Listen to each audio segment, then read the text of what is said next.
Sebelum loceng pertama berbunyi, ada insan yang telah memulakan tugas mereka. Mereka tidak meminta penghargaan. Mereka hanya memastikan sekolah ini terus hidup. Alamak, tinggal 10 minit.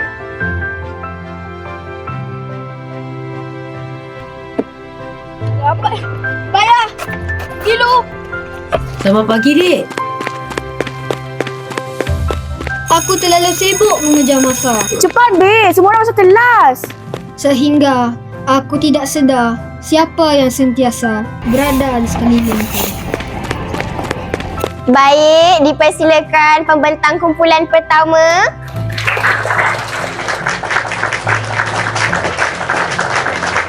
Dari kumpulan 1 mahu membentang projek IBD.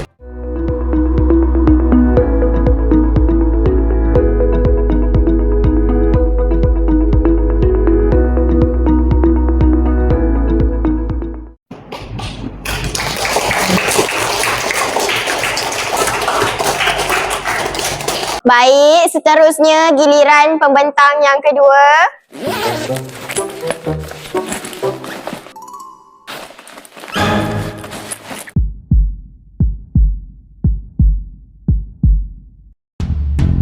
Apa ni?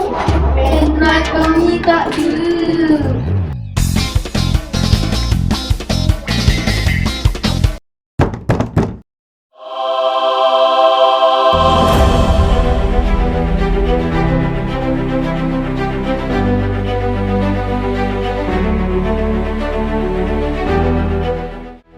Cikgu, ada murid tercicir barang ni tadi. Alhamdulillah, nasib baik sempat.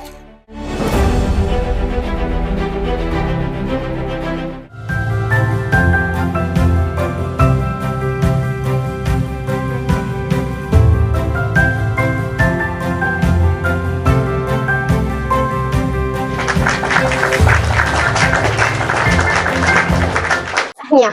Tapi cikgu ada satu soalan. Kamu tahu macam mana pendrive ini boleh sampai semula kepada kamu?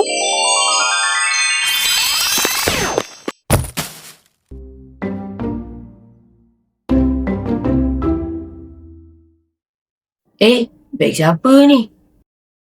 Bang, mungkin beg murid tadi. Nampak beg dia tu ke?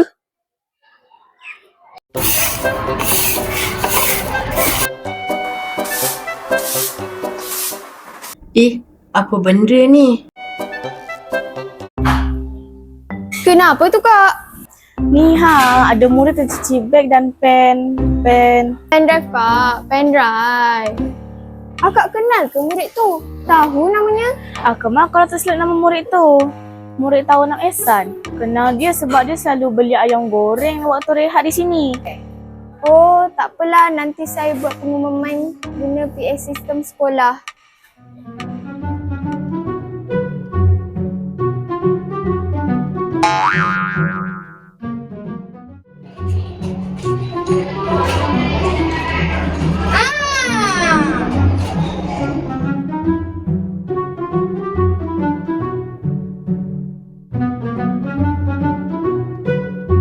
Tolong hantar ke kelas 6 Ehsan.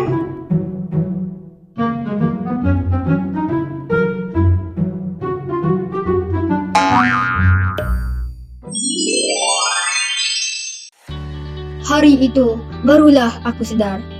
Pakcik pengawal, pakcik yang membersihkan sekolah, makcik kantin, kerani sekolah, pembantu pejabat dan pengawas. Semuanya saling membantu supaya aku dapat melangkah. Menghormati bukan tentang siapa yang paling tinggi kedudukannya, tetapi tentang menghargai setiap insan yang menjadi sebahagian daripada perjalanan kita. Kerana apabila kita benar-benar melihat mereka, barulah kita belajar erti hormat. Kalian paling